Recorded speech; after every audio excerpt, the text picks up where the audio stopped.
नमस्कार। देखिए, बजट सुनने में तो बहुत अच्छा लगता है, लेकिन बजट हिला सबका रहता है, खास करके जिनकी ईमानदारी की कमाई है और मध्यम वर्गीय परिवार है।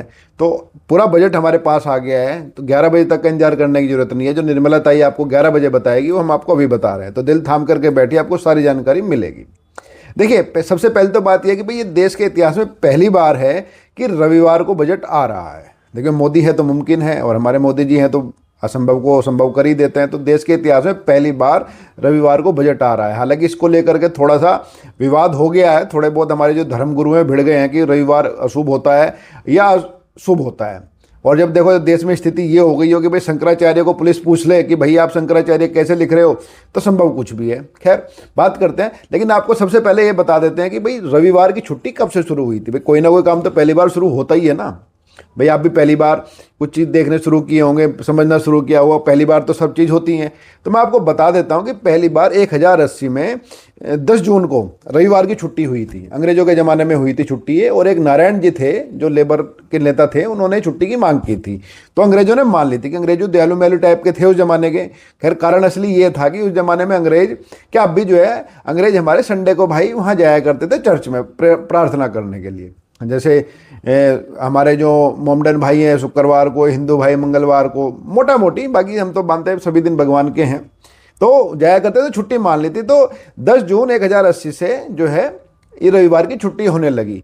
तो उसके बाद इतिहास आज रचा जा रहा है कि आज जो है रविवार को बजट पेश हो रहा है। बजट के लिए 4 मुख्य मुद्दे हैं, जिसके लिए आप यहाँ सुबह सुबह चाय पी रहे हैं तो बहुत बढ़िया, और आप बना के लाए हैं तो भाई मैं क्या कहूँ, और भाभी जी ने आपको बना के दी है तो आपके मजे हैं, आपको थोड़ा ठीक लगेगा सुनने में। तो बजट के मुख्य मुद्दे क्या है एक मध्यम वर्ग के लिए कि भाई उसकी जो कमाई है उस पर कुछ सरकार राहत देगी या नहीं देगी, पहला मुद्दा। दूसरा, उसके जो बच्चे हैं जो पढ़ाई पे जो खर्चा कर रहे हैं उस पर कुछ राहत मिलेगी या नहीं मिलेगी। तीसरी जो बात है उसके लिए मुख्य मतलब कि उसके जो बच्चों की जो नौकरी पेशा है, जो युवा हैं, जो किसान है, भाई जो सारे तो शहर में, भाई आप यहाँ सोफे पे बैठ करके अपना बैठ करके टीवी देख रहे हैं, यूट्यूब में देख रहे हैं, इसको सभी के थोड़ा ना ऐसे तो हमारे किसान भाई भी गाँव में मेहनत कर रहे हैं ठंड में, इस समय भी, आज भी ठंड है ठीक ठाक, तो उनके लिए कुछ राहत है नहीं है। और चौथी बात, जो उनके भी बच्चे और हमारे बच्चे, हम सब के बच्चे, क्योंकि बहन बेटी सबकी साझा होती हैं और होनी भी चाहिए, जो पारिवारिक लोग हैं, पारिवारिक खानदानी लोग हैं, उनके लिए कुछ है कि नहीं बजट में। तो चारों मुद्दों को मैं आपको बता दूंगा बजट में क्या आया है। उसके लिए 11 बजे तक का इंतजार करने की जरूरत नहीं है। लेकिन इससे पहले आपसे रिक्वेस्ट है, आप चैनल देख रहे हैं, यूट्यूब देख रहे हैं, बहुत बहुत धन्यवाद, आप समय निकाल रहे हैं। बस एक अब छोटी सी इच्छा, आपकी सारी मनोकामना पूर्ण होंगी और जो इसको कहते हैं ना सारी खुशियां मिलेंगी। बस आपको सिर्फ क्या करना है, जय हिंद, जय भारत, या जिस देवी देवता को हम मानते हैं, श्री राधे जी को मानते हैं, लक्ष्मी नारायण जी को मानते हैं, भगवान महादेव को मानते हैं, उनका नाम कमेंट में लिख करके आप एक बार लिख दीजिए, जय श्री राम, जय माँ लक्ष्मी, जो भी आप मानते हैं उनको लिख दिए, आपकी मनोकामना पूर्ण है। बजट से आपको अच्छी खुशियां मिलेंगी, अच्छी खुशनुमा। चलो बात करते हैं। सबसे पहले बात करते हैं शिक्षा की, जो सबसे महत्वपूर्ण है। भाई इसके बिना तो कुछ नहीं हो सकता। भाई एक पुरानी कहावत भी है कि भाई अगर किसी को अपनी गरीबी दूर करनी हो तो एक जादू का मंत्र सिर्फ एक शिक्षा होती है। शिक्षा से कहीं पहुंचा जा सकता है। तो शिक्षा का मैं आपको हाल बताता हूँ कि पिछले 10 साल में, ये जो पिछले 10 साल हुए हैं, जो स्कूल की जो फीस है प्राइवेट स्कूल की, एवरेज से लेकर के टॉप ब्रांडेड स्कूलों की फीस 50 से 80% बढ़ चुकी है। बजट में उम्मीद मिल रही है नहीं मिल रही मैं आपको बताऊंगा, लेकिन आपको आंकड़ा बता रहा हूँ, 50 से 80% फीस स्कूलों की बढ़ चुकी है। और जो है मिडिल क्लास की एक सर्वे आया है, और सर्वे बहुत रेपुटेड एजेंसी ने किया है, उसका ये कहना है कि जो मिडिल क्लास फैमिली है, भाई अगर आप सुबह सुबह आपके यहाँ ये आपके उस कप प्लेट में आए हैं, जो 5 स्टार होटल में मिलता है कि भाई कप अलग आए हैं, चाय अलग आई है, शुगर अलग आई है, दूध अलग आई है, तो आप हैं अमीर। बाकी आपके अकाउंट में कितने ही पैसे हैं, अगर आपको चाय वैसी मिली है ना, या आप खुद ही बना के लाए, कप में सब कुछ मिला मिलू के भगोने में, तो आप हैं मिडिल क्लास। ऊपर नीचे हो सकता है।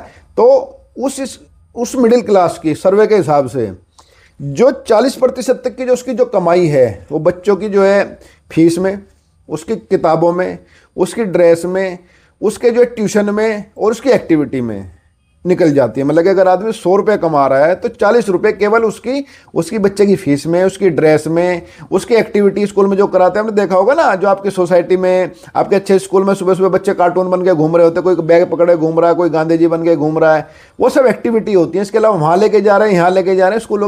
स्कूल के पेरेंट्स तो बच जाते, बच्चों के जो स्कूल के टीचर तो बच जाते, लेकिन पेरेंट्स पे दबाव आता है। तो एक बहुत ऑथेंटिक सर्वे है कि 40% की कमाई बच्चों की ट्यूशन, स्कूल फीस और एक्टिविटीज में जा रही है। एक आंकड़ा और है जो सर्वे है, ये मतलब ऑथेंटिक सर्वे है, हवा में बात नहीं कर रहा मैं आपको, ये मैं आपको बता रहा हूँ। एक आंकड़ा और कहता है कि भाई ऑन एन एवरेज ठीक ठाक स्कूलों की, जो प्राइवेट स्कूलों की, नर्सरी से लेकर के 12वीं क्लास तक की पढ़ाई में खर्चा, जिसमें इन सब चीज़ों को मिला करके 22 लाख रुपए है। सुन के हिले ना आप। और आज इस 22 लाख रुपए में निर्मला ताई ने क्या आपके लिए रखा, क्या नहीं रखा, वो सब हमारे पास इसमें पूरा लीक हो गया है। वो हमारे पास ही सब कुछ ये लिख लिया है, क्या मिल रहा है क्या नहीं मिल रहा है वो बता रहा हूँ आपको। आप आंकड़े सुन के डर गए होंगे ना, डरना भी चाहिए। सरकार को भी जो है सोचना चाहिए कि क्या हो रहा है, आज निर्मला ताई क्या करने जा रही है, ये भी मैं आपको बताऊंगा। लेकिन आंकड़े तो ठीक है। इसके अलावा एक चीज़ और मैं बताता हूँ। देखिए, पढ़ाई लिखाई के लिए जो सारी चीज़ हैं वो स्कूलों पर डिपेंड करती हैं। देश भर में लगभग 14,71,000 स्कूल हैं, इनमें से आधे से ज़्यादा प्राइवेट हैं। और एक एक नेता के तो मैं आपको बताऊँ 100 स्कूल हैं। अब 100 तो आपके रिश्तेदार नहीं होंगे, एक आध को छोड़ करके 100 तो आपके रिश्तेदार नहीं, 100 स्कूल लेके घूम रहे हैं प्राइवेट वाले नेताजी हमारे। यूनिवर्सिटियां हैं, तो उनमें जो बच्चे पढ़ रहे हैं, हमें उम्मीद है आज के बजट में निर्मला ताई ने क्या नहीं किया है वो मैं बताऊंगा आपको। तो ये स्थिति है, हालत है स्कूल की। अगर स्कूलों की हालत ठीक हो जाए, फीस ठीक हो जाए, तो बहुत सारी कमाई बच जाएगी। जितने पेरेंट्स हैं उनकी कमाई बचेगी। इसके अलावा अस्पतालों की भी यही हालत है। आपको मैं बताऊं, प्राइवेट अस्पताल लगातार बढ़ते जा रहे हैं और सरकारी कम होते जा रहे हैं। और प्राइवेट अस्पताल अब पैकेज पे चलने लगे हैं। जैसे होता ना, आपके यहाँ जो काम वाली आती है या कोई अपना दूसरे काम वो करते हैं, ड्राइवर के लिए छुट्टी वाले दिन अलग बुला लो तो अलग पैसे लो, काम वाली को भी शीशे साफ कराना है, ये बाथरूम साफ कराना है, ये खाना बनवाना है, ये तो उनके पैकेज आने लगे। इलाज नहीं होता वहाँ, इलाज का पैकेज होता है। सरकार चुप है, तो आज लोग राहत में उम्मीद करें निर्मला ताई कुछ करेगी, उसमें बताऊंगा क्या क्या नहीं किया। इलाज बढ़ गया, मतलब कि एक आपका हाथ में टूट जाए ना अगर हड्डी, मतलब कि ऐसे कोनी से भी लग जाए, ऐसा नहीं कि बाबूजी चिपका दें ऐसे, वो वाली नहीं, उसका तो कोई इलाज नहीं है। मतलब अगर वैसे आपका गिर जाए तो आपका 50,000 रुपया खर्चा मिनिमम है प्राइवेट हॉस्पिटल में। एडमिट होना पड़ जाए खुदा ना खास्ता किसी को, चलो खैर माफ करिए, सरकार दूसरी, अब खुदा ना खास्ता, भगवान ना हंसता, खुदा ना खास्ता का रिप्रेजेंट मेरे ख्याल से भगवान ना हंसता ही होना चाहिए। बाकी किसी को बुरा लगे तो भाई बता दिए, मैं सुधार कर लूँगा तुरंत। तो वो तो 50,000 रुपये आपको तुरंत लगेंगे। एडमिट होना पड़ गया तो लाखों रुपए में, उसका कोई इलाज नहीं। एक है सोना चांदी। देखिए, हमारी देश की महिलाओं में जो घरेलू महिलाएं हैं, घरेलू महिलाओं का सिर्फ एक ही शौक है, सोना। और वो सारी कामयाबी अपने जीवन की परिवार के अलावा, अगर वो कोई चीज़ खुशी देती है अपने परिवार को जिम्मेदारियों के अलावा, तो उनको देते हैं उनको गहने। अब स्थिति यह आ गई है, बाजार आप जानते हैं बाजार क्या हो गया कि गहने भी वो नहीं बनवा सकते। तो भी उम्मीद है कि निर्मला ताई उसमें कम कर रही है, टैक्स बढ़ा रही है, मैं बताऊंगा अभी सारा आपको। 11 बजे तक का इंतजार करने की जरूरत नहीं है।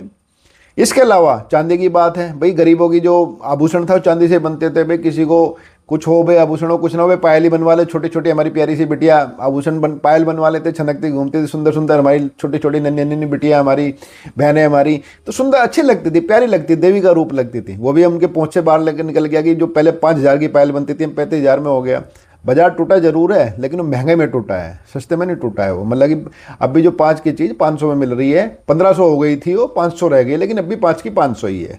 तो मैं आपको बता देता हूँ, 11 बजे तक का इंतजार करने की जरूरत नहीं है।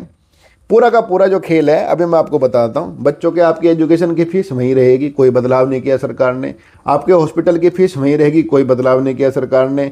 आपके जो है यूनिवर्सिटी की मेडिकल की फीस वहीं की वहीं रहेगी, कोई बदलाव नहीं किया सरकार ने। आपका ओवरऑल खर्चा उसमें कोई बदलाव नहीं है, सरकार ने कोई राहत नहीं दी है। सोने चांदी पे इम्पोर्ट ड्यूटी 2-3 हज़ार रुपये चेक करके जो है ना बाकी जीएसटी में ले लेंगे, उसमें कोई बदलाव नहीं है। तो मोटा मोटी इस पूरे जो बजट जो लीक हुआ है मैं आपको बता देता हूँ, कोई फायदा मध्यम वर्गीय परिवार को ऐसा नहीं हो रहा कि आपके बच्चे की फीस कम लग जाएगी, आपका खर्चा कम हो जाएगा अस्पताल का, आपके पैसे कुछ बच जाएंगे। बाकी जो शब्दों की बात है, बाकी बजट आपको पता चले गया। और अगर बजट को लगता है ये आपको मैंने सही नहीं बताया, 11 बजे देख लेना। आपको जो राहत मिले तो मुझे मैसेज करके बता देना। ना तो आपको बच्चों की फीस में राहत मिलने जा रही, ना आपके इनकम टैक्स में राहत मिलने जा रही है। आपको बल्कि स्लैब को ऊपर नीचे किया जाएगा। जैसे होता है ना आपके अलमारी में कपड़े होते हैं, कपड़ों को कभी शर्ट के साथ पैंट पहन ली, पैंट के साथ हमने कोट पहन लिया, वही हो रहा है। वो कपड़े ना आपकी अलमारी में कपड़े बढ़ने जा रहे हैं, बल्कि एक आध कपड़ा निर्मलता निकाल ओढ़ लेगी इसमें से चुपचाप।